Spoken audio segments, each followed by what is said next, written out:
Okay ವಿದ್ಯಾರ್ಥಿಗಳೇ, ಈಗ 3ನೇ ತಾರೀಕಿಗೆ ನಿಮ್ಮ ಪರೀಕ್ಷೆಯಾದ ಸೋಮವಾರ 3ನೇ ಮಾರ್ಚ್ 2025 ಆಲ್ರೆಡಿ ಕನ್ನಡ ವಿಷಯ ಆಯ್ಕೆ ಮಾಡ್ಕೊಂಡವರು ಹಿಂದಿ ಬಿಟ್ಟು ಕನ್ನಡದವರು ಆಲ್ರೆಡಿ ಪೇಪರನ್ನು ಬರೆದಿರಿ. ಇವತ್ತು ಪೇಪರ್ನ ವಾತಾವರಣ ಯಾವ ರೀತಿ ಇರ್ತದೆ ನಿಮ್ಗೆ ಆಲ್ರೆಡಿ ಗೊತ್ತಾಗಿರ್ತದೆ. ಸೊ ಈ ವರ್ಷ 40% ಡಿಫಿಕಲ್ಟಿ ಲೆವೆಲ್ ಅಂತ ಹೇಳ್ತಾ ಇದ್ರು, ಇನ್ಕ್ರೀಸ್ ಮಾಡ್ತೀವಿ ಅಂತ ಹೇಳ್ತಾ ಇದ್ರು. ಬಟ್ ಆ ಕನ್ನಡ ಕ್ವಶನ್ ಪೇಪರ್ ನೋಡಿದಾಗ ವಿದ್ಯಾರ್ಥಿಗಳ ಕಡೆಯಿಂದ ಅನಿಸಿಕೆ ಪಡೆದುಕೊಂಡಾಗ ಅಲ್ಲಿ ಏನು ಕಾಣ್ತಾ ಇಲ್ಲ. ಸೊ ನಾರ್ಮಲ್ ಇರ್ತದೆ. ಸೊ ಹೆದರುವಂಥ ಅವಶ್ಯಕತೆ ಏನೂ ಇಲ್ಲ. ಓಕೆ, ಸೊ ಈಗ ಬಿಸ್ನೆಸ್ ಸ್ಟಡಿಗೆ ಕಾನ್ಸಂಟ್ರೇಟ್ ಮಾಡೋಣ. ಕನ್ನಡ ಪೇಪರ್ ಮುಗಿತು, ಅದ್ರ ಬಗ್ಗೆ ಬಹಳ ತಲೆ ಕೆಡಿಸ್ಕೊಳ್ಳುವಂಥ ಅವಶ್ಯಕತೆ ಇಲ್ಲ. ನೆಕ್ಸ್ಟ್ ಪೇಪರ್ ಬಿಸ್ನೆಸ್ ಸ್ಟಡಿ, ಅದು ನಾಡಿದ್ದು ದಿನ ಅದ. ಇವತ್ತು ಶನಿವಾರ, ನಾಳೆ ರವಿವಾರ, ಸೋಮವಾರನದ. ಸೊ ಹಾಗಾಗಿ 8 ಮಾರ್ಕ್ಸ್ನ ಇಂಪಾರ್ಟೆಂಟ್ ಪ್ರಶ್ನೆಗಳು ಯಾವ್ಯಾವ ಅಂತ ಇವತ್ತಿನ ಕ್ಲಾಸ್ನ ನೋಡ್ಕೊಂತ ಹೋಗೋಣ. ಸೊ ನಾನು ಮಾಡ್ತಾ ಇದ್ದೀನಿ ಕನ್ನಡ ಮೀಡಿಯಂ, ಇಂಗ್ಲೀಷ್ ಮೀಡಿಯಂ ಎರಡೂ ಕೂಡ ಒಂದೇ ವಿಡಿಯೋದಲ್ಲಿ ಆಗ್ತಾ ಇದ್ದೀನಿ. ಈಗ ಕನ್ನಡ ಮೀಡಿಯಂ ಅದ 8 ಅಂಕಗಳ ಪ್ರಮುಖ ಪ್ರಶ್ನೆ. ಇದೇ ವಿಡಿಯೋದಲ್ಲಿ ನಾನು ಮುಂದ್ಗಡೆ ನಾನು ಏನು ಮಾಡ್ತೀನಿ, 8 ಅಂಕಗಳ ಪ್ರಮುಖ ಪ್ರಶ್ನೆ ಇಂಗ್ಲೀಷ್ ಮೀಡಿಯಂನಲ್ಲಿ ಕೂಡ ಹೇಳ್ತೀನಿ. ಸೊ ರಿವೈಸ್ಡ್ ಕ್ವಶನ್ ಬ್ಯಾಂಕ್ನ ನಮ್ಮ ಮೇನ್ ಅಸ್ತ್ರ ಆಗಿರಬೇಕು. ರಿವೈಸ್ಡ್ ಕ್ವಶನ್ ಬ್ಯಾಂಕ್ನಲ್ಲಿನ ನಾವು ಕಂಟಿನ್ಯೂ ಮಾಡ್ಕೊತ ಹೋಗುವ. ಓಕೆ, ಸೊ ಚಾಪ್ಟರ್ ವೈಸ್ ನೋಡ್ಕೊತ ಹೋಗುವ. ರಿವೈಸ್ಡ್ ಕ್ವಶನ್ ಬ್ಯಾಂಕ್ನಲ್ಲಿ ಈಗ ಇಲ್ಲಿ ನಿಮಗೆ ಕಾಣ್ತಾ ಇರಬಹುದು ಸ್ಕ್ರೀನ್ ಮೇಲೆ, ಇದು ಮೊದಲನೇ ಅಧ್ಯಾಯ ನಿರ್ವಹಣೆಯ ಸ್ವರೂಪ ಮತ್ತು ಮಹತ್ವ.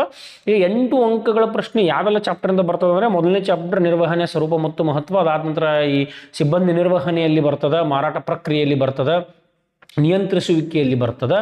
ಆಮೇಲೆ ಮತ್ತೊಂದು ಚಾಪ್ಟರ್ ಯಾವುದು, ನಿಯಂತ್ರಿಸುವಿಕೆ, ಒಂದು ಮೊದಲನೇ ಚಾಪ್ಟರ್ ಯಾವುದು ನಿರ್ವಹಣೆಯ ಸ್ವರೂಪ ಮತ್ತು ಮಹತ್ವ. ಅದಾದ ನಂತರ ನಿರ್ದೇಶಿಸುವಿಕೆಯಲ್ಲೂ ಕೂಡ ಒಂದು 8 ಅಂಕಗಳ ಪ್ರಶ್ನೆ ಬರ್ತದೆ. ನಿರ್ವಹಣೆಯ ಸ್ವರೂಪ ಮತ್ತು ಮಹತ್ವ ಚಾಪ್ಟರ್ ನಂಬರ್ 1, ಆಮೇಲೆ ಸಿಬ್ಬಂದಿ ನಿರ್ವಹಣೆ, ನಿರ್ದೇಶಿಸುವಿಕೆ, ನಿಯಂತ್ರಿಸುವಿಕೆ, ಮಾರಾಟ ಪ್ರಕ್ರಿಯೆ. ಈ 5 ಪ್ರಶ್ನೆಗಳು 5 ಚಾಪ್ಟರ್ಗಳಿಂದ ಒಂದೊಂದು ಪ್ರಶ್ನೆಗಳು ಬರ್ತಾವೆ. ಆಮೇಲೆ 8 ಮಾರ್ಕ್ಸ್ನಲ್ಲಿ ಯಾವುದೇ ಹಾಟ್ಸ್ ಪ್ರಶ್ನೆಗಳಿಲ್ಲ. ಆಮೇಲೆ ಪೀಠಿಕೆ ಯಾವ ರೀತಿ ಬರೀಬೇಕು, ಉಪಸಂಹಾರ ಯಾವ ರೀತಿ ಬರೀಬೇಕು ಅನ್ನೋದು ಕೂಡ ನಾನು ಮುಂದಿನ ಕ್ಲಾಸಲ್ಲಿ ಹೇಳ್ತೀನಿ. ನನಗೆ 7-8 ದಿನದಿಂದ ಯಾವುದೇ ವಿಡಿಯೋ ಮಾಡಿಲ್ಲ, ನೀವು ನೋಡ್ತಾ ಇರ್ಬೋದು. ಬಿಕಾಸ್ ಯಾಕೆ ಮಾಡಿಲ್ಲ ಅಂದರೆ ಮೈಯಲ್ಲಿ ಹುಷಾರಿಲ್ಲದೆ ಇರೋ ಕಾರಣ ನಾನು ಮಾಡೋಕ್ಕಾಗ್ತಾ ಇಲ್ಲ. ಈಗ ಬಿಸ್ನೆಸ್ ಸ್ಟಡಿನೇ ಇರೋದ್ರಿಂದ ನಾನು ಅನಿವಾರ್ಯ ಕಾರಣಗಳಿಂದ ಮಾಡುವಂಥ ಪರಿಸ್ಥಿತಿಯಲ್ಲಿ ಇದ್ದೀನಿ. ಸೊ ಮಾಡ್ತಾ ಇದ್ದೀನಿ ನಿಮಗೋಸ್ಕರ. ಸೊ ಹಾಗಾಗಿ 8 ಅಂಕಗಳ ಪ್ರಮುಖ ಪ್ರಶ್ನೆ ನೋಡ್ಕೊತ ಹೋಗುವ. ಮೊದಲನೇ ಚಾಪ್ಟರ್ನಲ್ಲಿ ನೋಡ್ರಿ, ಈಗ 8 ಅಂಕಗಳ ಪ್ರಶ್ನೆಯಲ್ಲಿ ಯಾವ ಇಂಪಾರ್ಟೆಂಟ್ ಅಂತ ನೋಡೋದಾದರೆ, ಮೊದಲನೇ ಕ್ವಶನ್ ನಿಮ್ಗೆ ಏನು ಕಾಣ್ತಾ ಇದೆ, ಇದು ನಿರ್ವಹಣೆ ಹಂತಗಳನ್ನು ಹೇಳುವಂತಹ ಒಂದು ಪ್ರಶ್ನೆ. ಓಕೆ, ನಿರ್ವಹಣೆ ಹಂತಗಳನ್ನು ಕೇಳ್ತಾ ಇದೆ. ಇದನ್ನು ಜಾಸ್ತಿ ಫೋಕಸ್ ಮಾಡೋ ಅವಶ್ಯಕತೆ ಇಲ್ಲ. ಬಿಕಾಸ್ ಬಂತಂದ್ರೂ ನೀವು ಬರಿಬೋದು. ಇದನ್ನು ಇಂಪಾರ್ಟೆಂಟ್ ಕನ್ಸಿಡರ್ ಮಾಡೋಕ್ಕಾಗಲ್ಲ. ಉನ್ನತ ನಿರ್ವಹಣೆ, ಮಧ್ಯಮ ಮತ್ತು ಕೆಳ ಹಂತ ಇದನ್ನು ಆರಾಮ್ಸೆ ನೀವು ಸಲೀಸಾಗಿ ಸುಲಭವಾಗಿ ಬರೀಬಹುದು. ಹಾಗಾಗಿ ಇದನ್ನು ಇಂಪಾರ್ಟೆಂಟ್ ಕನ್ಸಿಡರ್ ಮಾಡೋದು ಬೇಡ. ಸೊ ನನಗಿಲ್ಲಿ ಅನಿಸುವಂತಹ ಇಂಪಾರ್ಟೆಂಟ್ ಕ್ವಶನ್, ನಿರ್ವಹಣೆಯ ಗುಣಲಕ್ಷಣಗಳನ್ನು ವಿವರಿಸಿ. ಈ ಪ್ರಶ್ನೆಯನ್ನು ನೀವು ಚೆನ್ನಾಗಿ ಓದಬೇಕು. ಬಿಕಾಸ್ ವೆರಿ ವೆರಿ ಇಂಪಾರ್ಟೆಂಟ್, ಬಹಳಷ್ಟು ಸಲ ಬಂದಿರುವಂತಹ ಪ್ರಶ್ನೆದಾಗಿರ್ತದೆ. ಆಮೇಲೆ ಕಲೆ ಮತ್ತು ವಿಜ್ಞಾನ, ಇದು ಕೂಡ ವೆರಿ ಇಂಪಾರ್ಟೆಂಟ್ ಪ್ರಶ್ನೆ. ಸೊ ಕ್ವಶನ್ ನಂಬರ್ 2 ಮತ್ತು ಕ್ವಶನ್ ನಂಬರ್ 4 5 ಪ್ರಶ್ನೆಗಳು ಬರ್ತಾವೆ. ಹಾಗಾಗಿ ಪ್ರತಿಯೊಂದು ಚಾಪ್ಟರ್ 5 ಚಾಪ್ಟರಿಂದ ಒಂದೊಂದು ಪ್ರಶ್ನೆ. ಸೊ 2 ಪ್ರಶ್ನೆಗಳನ್ನು ಪರ್ಫೆಕ್ಟ್ ಮಾಡ್ಕೊತ ಹೋಗ್ರಿ. 10 ಪ್ರಶ್ನೆಗಳು 100% ಒಳಗಡೆ ನಿಮಗೆ 3 ಬರೀಬೇಕು. ನೀವು ಎಕ್ಸಾಮ್ಗೆ 3 ಸಿಗ್ತದೆ. ನಿರ್ವಹಣೆಯ ಗುಣಲಕ್ಷಣ ಜಾಸ್ತಿ ಫೋಕಸ್ ಆಗಿರಬೇಕು ಇಲ್ಲಿ. ಕಲೆ ಮತ್ತು ವಿಜ್ಞಾನ ಕೂಡ ನೀವು ಓದ್ಕೋಬೇಕು. ಅದಾದ ನಂತರ 2ನೇ ಚಾಪ್ಟರ್ ಯಾವುದಪ್ಪ ಅಂದ್ರೆ ನಿರ್ವಹಣೆಯ ತತ್ವಗಳು. ಇಲ್ಲಿ 4 ಮಾರ್ಕ್ಸ್ ಪ್ರಶ್ನೆಗಳು ಮಾತ್ರ. 3ನೇ ಅಧ್ಯಾಯ ವ್ಯವಹಾರ ಪರಿಸರ, ಇಲ್ಲಿಯೂ ಕೂಡ 4 ಅಂಕಗಳ ಪ್ರಶ್ನೆ ಮಾತ್ರ. ಸಂಘಟಿಸುವಿಕೆಯಲ್ಲೂ ಕೂಡ ನೀವು 4 ಅಂಕಗಳ ಪ್ರಶ್ನೆಗಳನ್ನು ಮಾತ್ರ ಕಾಣ್ತೀರಿ. ಇಲ್ಲಿ ನೋಡಬಹುದು. ಸಂಘಟಿಸುವಿಕೆಯಲ್ಲಿ ಒಂದು 8 ಅಂಕಗಳ ಪ್ರಶ್ನೆ ಅದ. ಎಕ್ಸ್ಟ್ರೀಮ್ಲಿ ಸಾರಿ, ಸಂಘಟಿಸುವಿಕೆಯಲ್ಲಿ ಕೂಡ ಒಂದು 8 ಅಂಕಗಳ ಪ್ರಶ್ನೆ ಅದ. ಸೊ ಇಲ್ಲಿ ಸಂಘಟಿಸುವಿಕೆಯ ಪ್ರಾಮುಖ್ಯತೆ ಬರಬಹುದು ಅನ್ನೋದು ನನ್ನ ಒಂದು ಅಭಿಪ್ರಾಯ. ಯಾವುದು, ಸಂಘಟಿಸುವಿಕೆ ಎಂದರೇನು, ಸಂಘಟಿಸುವಿಕೆಯ ಪ್ರಾಮುಖ್ಯತೆ. ಇದೊಂದು ಕ್ವಶನ್ಗಳನ್ನು ಬಹಳಷ್ಟು ಸಲ ಕೇಳಿದಾರೆ ಅವರು. ಅದು ಬಿಟ್ಟರೆ ಮತ್ತೊಂದು ಇಂಪಾರ್ಟೆಂಟ್ ಕ್ವಶನ್, ವಿಕೇಂದ್ರೀಕರಣ ಎಂದರೇನು, ವಿಕೇಂದ್ರೀಕರಣದ ಪ್ರಾಮುಖ್ಯತೆ. ಈಗ ಎಂದರೇನು ಅಂತ ಕೇಳಿದಾಗ ಅದಕ್ಕೆ 1 ಮಾರ್ಕ್ ಇರ್ತದೆ, ಅದಕ್ಕೆ 2 ಮಾರ್ಕ್ಸ್ ಇರ್ತದೆ ರೀ. ಪ್ರಾಮುಖ್ಯತೆಯನ್ನು ಬರೀಬೇಕು ಅಂತಂದಾಗ 6 ಪಾಯಿಂಟ್ಗಳನ್ನು ಮಾತ್ರ ಬರೀಬೇಕು. ಅದಕ್ಕೆ 6 ಮಾರ್ಕ್ಸ್. 6 ಮಾರ್ಕ್ಸ್ ಪ್ರಾಮುಖ್ಯತೆ ಬರೀಲಿಕ್ಕೆ, 2 ಮಾರ್ಕ್ಸ್ ವಿಕೇಂದ್ರೀಕರಣದ ಅರ್ಥ ಬರೀಲಿಕ್ಕೆ.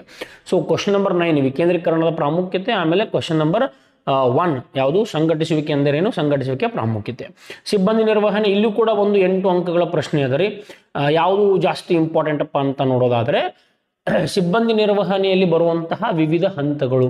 ವಿದ್ಯಾರ್ಥಿಗಳ ಇಲ್ಲಿ 4 ಅಂಕಗಳ ಪ್ರಶ್ನೆಗಳು ಕೂಡ ಉಂಟು. ಹಾಗಾಗಿ ಚಾಪ್ಟರ್ ವೆರಿ ಇಂಪಾರ್ಟೆಂಟ್. 4 ಮಾರ್ಕ್ಸ್ನ ಒಂದು ಪ್ರಶ್ನೆ, 8 ಮಾರ್ಕ್ಸ್ನ ಒಂದು ಪ್ರಶ್ನೆ. ಸೊ ನೀವು ಇಲ್ಲಿ ಓದಬೇಕಾಗಿರೋದು ಸಿಬ್ಬಂದಿ ನಿರ್ವಹಣೆಯ ವಿವಿಧ ಹಂತಗಳು, ಇದೊಂದು ಓದ್ರಿ. ಅದಾದ ನಂತರ ನೀವು ಓದಬೇಕಾಗಿರೋ ಮತ್ತೊಂದು ಪ್ರಶ್ನೆ ಯಾವುದಪ್ಪ ಅಂದರೆ, ಈ ಆಯ್ಕೆ ಪ್ರಕ್ರಿಯೆಯಲ್ಲಿನ ಹಂತ. ಸಿಬ್ಬಂದಿ ನಿರ್ವಹಣೆ ಹಂತ, ಆಯ್ಕೆ ಪ್ರಕ್ರಿಯೆಯಲ್ಲಿನ ಹಂತ, ಇವೆರಡೂ ಓದ್ರಿ. ಈಗ ಬಾಹ್ಯ ನೇಮಕಾತಿ ಅಂತಂದ್ರೆ ನೋಡ್ರಿ, ಇಲ್ಲಿ ಕ್ವಶನ್ ನಂಬರ್ 2 ಬಾಹ್ಯ ಮೂಲ ನೇಮಕಾತಿ, ಇದು 4 ಮಾರ್ಕ್ಸ್ಗೂ ಬರಬಹುದು ಅನ್ನೋದು ಅಭಿಪ್ರಾಯ. ಹಾಗೆ 4 ಅಂಕಗಳಲ್ಲಿ ಇದನ್ನು ನಾನು ಇಂಪಾರ್ಟೆಂಟ್ ಅಂತ ಕೊಟ್ಟಿರ್ತೀನಿ. ಆಲ್ರೆಡಿ 8 ಮಾರ್ಕ್ಸ್ ಇಂಪಾರ್ಟೆಂಟ್ ವಿಡಿಯೋ ಮಾಡಿದ್ದೀನಿ, ಬಟ್ ಸ್ಟಿಲ್ ರಿವೈಸ್ಡ್ ಮತ್ತೊಮ್ಮೆ ಮಾಡ್ತಾ ಇದ್ದೀನಿ. ಓಕೆ, ಸೊ ಸಿಬ್ಬಂದಿ ನಿರ್ವಹಣೆ ಹಂತಗಳು ಮತ್ತು ಆಯ್ಕೆ ಪ್ರಕ್ರಿಯೆಯ ಹಂತಗಳು, ಈ 2 ಕ್ವಶನ್ಗಳನ್ನು ಈ ಚಾಪ್ಟರಿಂದ ಓದ್ರಿ. ನೆಕ್ಸ್ಟ್ ನಿರ್ದೇಶಿಸುವಿಕೆಯಿಂದ ಒಂದು 8 ಅಂಕಗಳ ಪ್ರಶ್ನೆ ಯಾವುದು ನೋಡುವುದಾದರೆ, 8 ಅಂಕಗಳ ಪ್ರಶ್ನೆ ಇಲ್ಲಿ ಯಾವುದು ಇಲ್ಲ. ಇಲ್ಲಿ ಬರೀ 4 ಅಂಕಗಳ ಪ್ರಶ್ನೆಗಳು ಮಾತ್ರ. ಓಕೆ, ಸೊ ಹಾಗಾಗಿ ಈ ಚಾಪ್ಟರ್ನಲ್ಲಿ ಯಾವುದೇ 8 ಮಾರ್ಕ್ಸಿನ ಪ್ರಶ್ನೆ ಇಲ್ಲ. ಇನ್ನು ನಿಯಂತ್ರಿಸುವಿಕೆಗೆ ಬರ್ತೀನಿ. ನಿಯಂತ್ರಿಸುವಿಕೆಯಲ್ಲಿಯೂ ಕೂಡ ಓನ್ಲಿ 4 ಮಾರ್ಕ್ಸ್ ಕ್ವಶನ್ಸ್ ಅದ ರೀ. ಹಾಗಾಗಿ ಇಲ್ಲಿಯೂ ಕೂಡ ಯಾವುದೂ ಇಂಪಾರ್ಟೆಂಟ್ ಕ್ವಶನ್ ಇಲ್ಲ 8 ಮಾರ್ಕ್ಸಿಂದು. ಇಲ್ಲಿ ನೋಡ್ಬೋದು 4 ಅಂಕಗಳ ಪ್ರಶ್ನೆ ಮಾತ್ರ ಇದೆ. ಹಣಕಾಸಿನ ನಿರ್ವಹಣೆಯಲ್ಲಿ ಕೂಡ ಓನ್ಲಿ 4 ಮಾರ್ಕ್ಸ್ ಕ್ವಶನ್ಸ್ ಅನ್ನು ಮಾತ್ರ ನೋಡ್ತೀವಿ. ಮಾರಾಟ ಪ್ರಕ್ರಿಯೆ ಇಲ್ಲಿ ವೆರಿ ವೆರಿ ಇಂಪಾರ್ಟೆಂಟ್. ಇಲ್ಲಿ 8 ಅಂಕಗಳ ಪ್ರಶ್ನೆ ಒಂದು ಬರ್ತದೆ ವಿದ್ಯಾರ್ಥಿಗಳೇ. ಯಾವುದಪ್ಪ ಅಂತ ನೋಡೋದಾದರೆ ಒಂದು ಮಾರಾಟ ಪ್ರಕ್ರಿಯೆ ಕಾರ್ಯಗಳು ಇಲ್ಲದ 8 ಅಂಕಗಳ ಪ್ರಶ್ನೆ. ಓಕೆ, ಇಲ್ಲಿಗೆ ಬರ್ತೀನಿ ನೋಡ್ರಿ, ಸ್ಕ್ರೀನ್ ಮೇಲೆ ಕಾಣ್ತಾ ಇದೆ. ಮಾರಾಟ ಪ್ರಕ್ರಿಯೆ ಯಾವುದಾದ್ರೂ 8 ಕಾರ್ಯ, ಮೊದಲನೇ question. That is very very very very important. ಅದು ಬಿಟ್ಟರೆ ಮತ್ತೊಂದು ಇಂಪಾರ್ಟೆಂಟ್ ಪ್ರಶ್ನೆ ನನಗೆ ಅನಿಸೋದು ಜಾಹೀರಾತಿನ ಅನುಕೂಲತೆ ಮತ್ತು ಮಿತಿಗಳು. ಈ 2 ಕ್ವಶನ್ಗಳನ್ನು ಓದ್ರಿ. ಒಂದು ಮಾರಾಟ ಪ್ರಕ್ರಿಯೆದ 8 ಕಾರ್ಯಗಳು, ಇದೊಂದು ಪ್ರಶ್ನೆಯನ್ನು ಓದ್ರಿ. ಇದು ಬಿಟ್ಟು ಬೇರೆ ಪ್ರಶ್ನೆ ಓದೋದಾದರೆ ಈ ಬೆಲೆ ನಿರ್ಧರಣೆಯನ್ನು ಓದಬಹುದು ಮತ್ತು ಜಾಹೀರಾತು. ಇದು 4 ಮಾರ್ಕ್ಸ್ ಪ್ರಶ್ನೆ ಕೂಡ ಉಂಟು. ಸೊ ಬೆಲೆ ನಿರ್ಧರಣೆ ಕೆಲವೊಂದ್ಸಲ 4 ಮಾರ್ಕ್ಸ್ದಾಗೂ ಬರ್ತದೆ. 4 ಮಾರ್ಕ್ಸ್ 2 ಪ್ರಶ್ನೆಗಳು ಬರ್ತವೆ, 8 ಮಾರ್ಕ್ಸಿನ 1 ಪ್ರಶ್ನೆ ಬರ್ತದೆ. ಸೊ ಬೆಲೆ ನಿರ್ಧರಣೆ ಕೂಡ ಓದ್ರಿ, ಬಿಕಾಸ್ 4 ಮಾರ್ಕ್ಸ್ ಬರ್ತಬಹುದು. ಇಲ್ಲಿ ಬರಲಿಲ್ಲ ಅಂದ್ರೂ ಜಾಹೀರಾತಿನ ಅನುಕೂಲತೆ ಮತ್ತು ಮಿತಿಗಳನ್ನು ಓದ್ರಿ. ಓಕೆನಾ? ಸೊ ಇವು ಇಂಪಾರ್ಟೆಂಟ್ ಕ್ವಶನ್ಸ್ ಆಗಿರ್ತವ್ರಿ. ನಿರ್ವಹಣೆ ಸ್ವರೂಪ ಮತ್ತು ಮಹತ್ವ 1ನೇ ಚಾಪ್ಟರ್ ಆಗಿರ್ತದೆ. 2ನೇ ಚಾಪ್ಟರಲ್ಲಿ ತತ್ವಗಳಲ್ಲಿ ಯಾವುದೂ ಇಲ್ಲ. 3ನೇ ಚಾಪ್ಟರ್ ಪರಿಸರ ಅಲ್ಲಿ ಯಾವುದೂ ಇಲ್ಲ. ಯೋಜಿಸುವಿಕೆದಾಗೂ ಯಾವುದೂ ಇಲ್ಲ. ಅದಾದ ನಂತರ ಯೋಜಿಸುವಿಕೆ ಆದ ನಂತರ ಸಂಘಟಿಸುವಿಕೆ ಬರ್ತದೆ, ಅಲ್ಲಿ ಒಂದದ. ಸಿಬ್ಬಂದಿ ನಿರ್ವಹಣೆ ಅಲ್ಲಿ ಒಂದದ. ನಿರ್ದೇಶಿಸುವಿಕೆದಲ್ಲಿಲ್ಲ, ನಿಯಂತ್ರಿಸುವಿಕೆದಲ್ಲಿಯೂ ಇಲ್ಲ. ವೇಟ್, ಯಾವುದೋ ಒಂದು ಚಾಪ್ಟರ್ ಮಿಸ್ ಮಾಡಿದ್ನಿ ಅಂತೇಳಿ ನನಗೆ ಯಾಕೋ ಅನಿಸ್ತಾ ಇದೆ. ಬಿಕಾಸ್ 4 ಚಾಪ್ಟರ್ ಅದು ಇವು. ಯೋಜಿಸುವಿಕೆಯಲ್ಲಂತೂ ಇಲ್ಲ. ಚಾಪ್ಟರ್ ನಂಬರ್ 2, 3, 4 ಇಲ್ಲಿ ಯಾವುದೂ ಪ್ರಶ್ನೆ ಇಲ್ಲ. ಸಂಘಟಿಸುವಿಕೆಯಲ್ಲಿ ವಿಕೇಂದ್ರೀಕರಣದ ಪ್ರಾಮುಖ್ಯತೆ, ಸಂಘಟಿಸುವಿಕೆಯ ಪ್ರಾಮುಖ್ಯತೆ. ಸಿಬ್ಬಂದಿ ನಿರ್ವಹಣೆಯಲ್ಲಿ ಸಿಬ್ಬಂದಿ ನಿರ್ವಹಣೆಯ ಹಂತಗಳು ಮತ್ತು ಆಯ್ಕೆ ಪ್ರಕ್ರಿಯೆ ಹಂತಗಳು. ಎಸ್, ನಿರ್ದೇಶಿಸುವಿಕೆಯಲ್ಲಿ 8 ಮಾರ್ಕ್ಸಿನ ಪ್ರಶ್ನೆ ಕಾಣಬೇಕು 100%. ಎಸ್, ನಿರ್ದೇಶಿಸುವಿಕೆಯಲ್ಲಿ ಕೂಡ 8 ಮಾರ್ಕ್ಸಿನ ಪ್ರಶ್ನೆ ಐತ್ರಿ. ಬಟ್ ಇಲ್ಲಿ ಯಾಕೆ ಕಾಣ್ತಾ ಇಲ್ಲ ಅನ್ನೋದು ನಮಗೆ ಅರ್ಥ ಆಗ್ತಾ ಇಲ್ಲ. ಬಿಕಾಸ್ ನಿರ್ದೇಶಿಸುವಿಕೆದಾಗ ಒಂದು ಕ್ವಶನ್ ಅದ, ನಿರ್ದೇಶಿಸುವಿಕೆಯ ತತ್ವಗಳು ಒಂದು ಇಂಪಾರ್ಟೆಂಟ್ ಕ್ವಶನ್ 8 ಮಾರ್ಕ್ಸಿಗೆ. ಅದು ಬಿಟ್ಟರೆ ಇಲ್ಲಿ ಪ್ರತಿಯೊಂದು ಪ್ರಶ್ನೆಗೆ 4 ಅಂಕಗಳು ಅಂತ ಬರದಾರ್ರಿ. ಇದು ಆ್ಯಕ್ಚುಲಿ 8 ಅಂಕಗಳ ಅಂತ ಆಗಬೇಕು. ಅದು ರಿವೈಸ್ ಕ್ವಶನ್ನಲ್ಲಿ ಟೈಪಿಂಗ್ ಮಿಸ್ಟೇಕ್ ಅದ. 8 ಮಾರ್ಕ್ಸ್ ಪ್ರಶ್ನೆ 100%, I am very sure. Okay, so ನೀವು ಹಾಗಾಗಿ ಇಲ್ಲಿ ಯಾವುದು ಓದಬೇಕು ಅಂತಾದರೆ ಒಂದು ನಿರ್ದೇಶಿಸುವಿಕೆಯ ತತ್ವಗಳು, question number 1 principles of directing. ಅದಾದ ನಂತರ ಕ್ವಶನ್ ನಂಬರ್ 6 ಸಂವಹನದ ಪರಿಣಾಮಕಾರಿತ್ವವನ್ನು ಹೇಗೆ ಸುಧಾರಿಸಬೇಕು. ಈ 2 ಪ್ರಶ್ನೆಗಳನ್ನು ಭಾಳ ಚೆನ್ನಾಗಿ ನೀವು ಓದ್ರಿ. 8 ಮಾರ್ಕ್ಸಿನ ಪ್ರಶ್ನೆ. ಓಕೆ, ಮತ್ತೊಂದು ಹೇಳ್ತೀನಿ ಕೇಳ್ರಿ. ಚಾಪ್ಟರ್ ನಂಬರ್ 1 ನಿರ್ವಹಣೆಯ ಸ್ವರೂಪ ಮತ್ತು ಮಹತ್ವ. Chapter number 5 ಸಂಘಟಿಸುವಿಕೆ. 6 ಸಿಬ್ಬಂದಿ ನಿರ್ವಹಣೆ. 7 ನಿರ್ದೇಶಿಸುವಿಕೆ. ಆಮೇಲೆ ಲಾಸ್ಟ್ ಚಾಪ್ಟರ್ ಮಾರಾಟ ಪ್ರಕ್ರಿಯೆ. 5 ಚಾಪ್ಟರ್ಗಳಿಂದ 8 ಅಂಕಗಳು ಬರ್ತವೆ. 8 ಅಂಕಗಳ ಒಂದೊಂದು ಪ್ರಶ್ನೆ ಬರ್ತದೆ. ಸೊ ಎಲ್ಲ ಚಾಪ್ಟರ್ನಿಂದ 2 ಪ್ರಶ್ನೆಗಳನ್ನು ಕೊಟ್ಟಿದ್ದೀನಿ. 100% ಇವುಗಳನ್ನು ಓದ್ರಿ, ನೀವು ಚೆನ್ನಾಗಿ ಸ್ಕೋರ್ ಮಾಡಬಹುದು ಅನ್ನೋದು ನಮ್ಮ ಅಭಿಪ್ರಾಯ. ಅರ್ಥ ಆಯ್ತಾ? ಓಕೆ, ಈಗ ನಾನೇನು ಮಾಡ್ತೀನಿ, ಇಂಗ್ಲೀಷ್ ಮೀಡಿಯಮ್ ಕ್ಯಾಟಗರಿಗೆ ಬರುವ. ಸೊ ಇಂಗ್ಲೀಷ್ ಮೀಡಿಯಮ್ ಕ್ಯಾಟಗರಿಗೆ ಬಂದಾಗ I will come with English medium. Okay, we have English revised question bank here. So 8 marks question comes from nature and significance of management. That is chapter number 1. So one of the important question here is 8 marks ಗೆ important question ಇಲ್ಲಿ ಬರೋದು ಯಾವುದಪ್ಪ ಅಂದರೆ, okay, ಒಂದು characteristics of management. That is question number 2, characteristics of management. Another one is art and science. Management is considered as art and science. Explain, or management is an art and science are not mutually exclusive but complementary to each other. Question number 2 and question number 4. Okay, coming to chapter number 2, we don't have any 8 marks questions in chapter number 2, principles of management. In business and environment, we don't have any 8 marks question. Planning also, we don't have any 8 marks questions. Directly I will come to organizing. Yes, in organizing we have 1 8 mark question marks category. Organizing chapter ನಲ್ಲಿ ಬರೋದಾದ್ರೆ what is organising ಒಂದು ಓದಬೇಕು. Explain the importance of organising. ಇಲ್ಲಿ ಕಾಣ್ತಾ ಇದೆ question number 1. ಇದು ಬಿಟ್ರಿ ಅಂದರೆ ಡೈರೆಕ್ಟ್ಲಿ ನೀವು ಚಾಪ್ಟರ್ ಕ್ವಶನ್ ನಂಬರ್ 9ಗೆ ಬರಬೇಕು. What is decentralisation, explain its importance. Whenever they are asking what is meaning, that meaning consists 2 marks and this importance consists 6 marks. So if you write only 6 points, that is enough. 6 points ಬರೆದ್ರೆ ಸಾಕು. Importance ಗೆ 6 marks, decentralisation meaning ಗೆ 2 marks. So ಒಂದು what is organising, importance of organising, what is decentralisation, importance of decentralisation.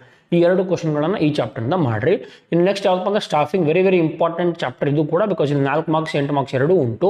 So ನನ್ನ ಪ್ರಕಾರ ಇಲ್ಲಿ 2 question ನೀವು ಯಾವುದಾದ್ರು ನೋಡೋದಾದ್ರೆ, ಒಂದು ಸ್ಟಾಫಿಂಗ್ ಪ್ರೊಸೆಸ್ ಅನ್ನು ಓದ್ರಿ. ಇಲ್ಲಿ ಕ್ವಶನ್ ನಂಬರ್ 1.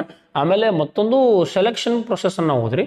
ಈಗ ಸೆಲೆಕ್ಷನ್ ಪ್ರೊಸೆಸ್ಗೆ ಜಾಸ್ತಿ ಇಂಪಾರ್ಟೆನ್ಸ್ ಕೊಡೋದು ಬೇಡ ಅಂತ ನಿಮಗೆ ಅನಿಸಿದ್ರೆ you can go for question number 4, that is methods of on the job and off the job training methods. Okay, better go for question number 1 and question number 4. Okay, staffing ಪ್ರೊಸೆಸ್ಸನ್ನು ಮಾಡಿರಿ, ಇಲ್ಲಾಂದರೆ 4 job on the job and off the job. If not for 8 marks at least 4 ಮಾರ್ಕ್ಸ್ಗೆ ಅದು cover ಆಗಬಹುದು. ಓಕೆನಾ. Next coming to next chapter, that is chapter number 7, directing. Very very important chapter. ಇಲ್ಲಿ ಕೂಡ ಒಂದು 8 ಮಾರ್ಕಿನ ಪ್ರಶ್ನೆ ಅದ ರೀ. ನೋಡೋದಾದರೆ ಒಂದು ಪ್ರಿನ್ಸಿಪಲ್ಸ್ ಆಫ್ ಡೈರೆಕ್ಟಿಂಗ್, ಬಹಳಷ್ಟು ಸಲ ಎಕ್ಸಾಮ್ಗೆ ಬಂದಿರುವಂತಹ ಕ್ವಶನ್ ಇದು. ಪ್ರಿನ್ಸಿಪಲ್ಸ್ ಆಫ್ ಡೈರೆಕ್ಟಿಂಗ್ ಇದೊಂದು ಓದ್ರಿ. ಅದಾದ ನಂತರ financial and non financial incentives, that is also very important question.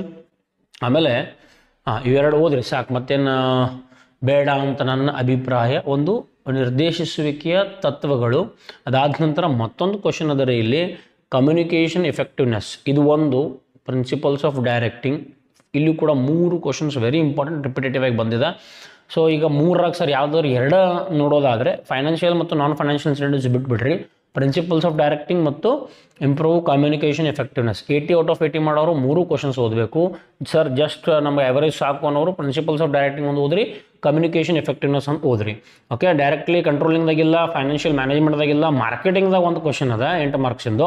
So ಇಲ್ಲಿ ಏನು ಮಾಡಬೇಕು, ಒಂದು ಮಾರ್ಕೆಟಿಂಗ್ ಫಂಕ್ಷನ್ಸ್ ಓದ್ರಿ, very very important for 8 marks. Functions of marketing ಇಲ್ಲಿ ಏನು ಕಾಣ್ತಾ ಇದೆ ಕ್ವಶನ್ ನಂಬರ್ 1, ಇದೊಂದು ಕ್ವಶನನ್ನು ಓದಬೇಕು. ಅದು ಬಿಟ್ಟರೆ ಡೈರೆಕ್ಟ್ಲಿ ನೀವು ಯಾವುದು ಓದಬೇಕಪ್ಪ ಅಂದರೆ ಅಡ್ವರ್ಟೈಸಿಂಗ್ ಓದಬೇಕು ರೀ. ಅಡ್ವರ್ಟೈಸಿಂಗ್ನು ಬಹಳಷ್ಟು ಇಂಪಾರ್ಟೆನ್ಸ್ ಕೊಡಬೇಕಾಗ್ತದೆ.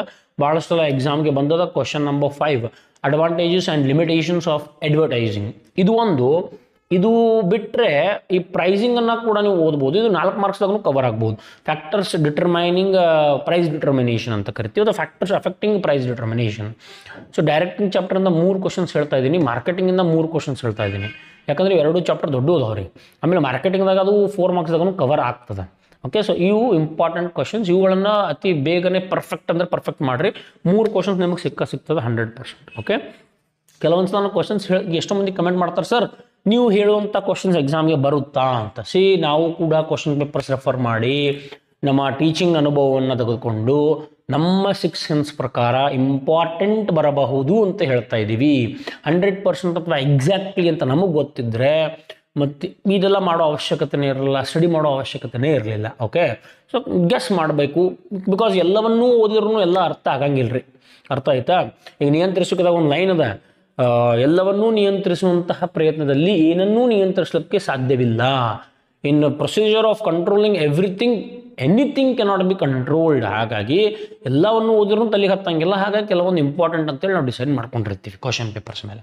ಸೊ ಈ ಪ್ರಶ್ನೆಗಳನ್ನು ಮಾಡಿರಿ, ಪ್ರಯತ್ನವಾದರೆ ಇನ್ನೂ ಎಕ್ಸ್ಟ್ರಾ ಕ್ವಶನ್ಸು ಮಾಡಿರಿ ಸಾಧ್ಯವಾದರೆ. ಬಟ್ ಇವಂತರೂ ಬಿಡಬೇಡ್ರಿ, 100% ನಾವು ಮಾಡಿರಿ. ಓಕೆ, ಸೊ ಇಲ್ಲಿಗೆ ವಿಡಿಯೋ ಸೆಷನ್ ಏನು ಮಾಡ್ತೀನಿ, 4 ಮಾರ್ಕ್ಸ್ ಕೂಡ ಇಂಪಾರ್ಟೆಂಟ್ ತೊಗೊಂಬರ್ತೀನಿ. ನಾಳೆ ಸಂಡೇ ಅದ, ನಂಗೆ ಆರಾಮಿಲ್ಲ, ಬಟ್ ಆದರೂ ಎಲ್ಲವೂ ಕೂಡ ಮಾಡೋಣ. ನಿಮಗೆ ನೋಡ್ರಿ, ಮಂಡೇ ಬೆಳಗ್ಗೆ ತನಕ ನಿಮ್ಮ ಜೊತೆ ನಾನು ಇರ್ತೀನಿ, ವೀಡಿಯೋಸ್ಗಳನ್ನು ಹಾಕ್ತಾ ಇರ್ತೀನಿ. 4 marks 2 marks multiple choice, HOTS questions, fill in blanks ಎಲ್ಲವನ್ನೂ ಕೂಡ ಮಾಡೋಣ. 100% ಎಕ್ಸಾಮ್ ಒಳ್ಳೇದು ಆಗೇ ಆಗ್ತದೆ, ಚೆನ್ನಾಗಿ ಹೋಗ್ತದೆ. ಎಕ್ಸಾಮ್ ಬಗ್ಗೆ ತಲೆ ಕಟ್ಸ್ಕೊಳ್ಬೇಡ್ರಿ. ಪ್ರಯತ್ನ ನಿಮ್ಮದು, ಪ್ರತಿಫಲ ಅವ್ರದ್ದು, ದೇವ್ರದ್ದು ಪ್ರತಿಫಲ. End my today session. Thank you.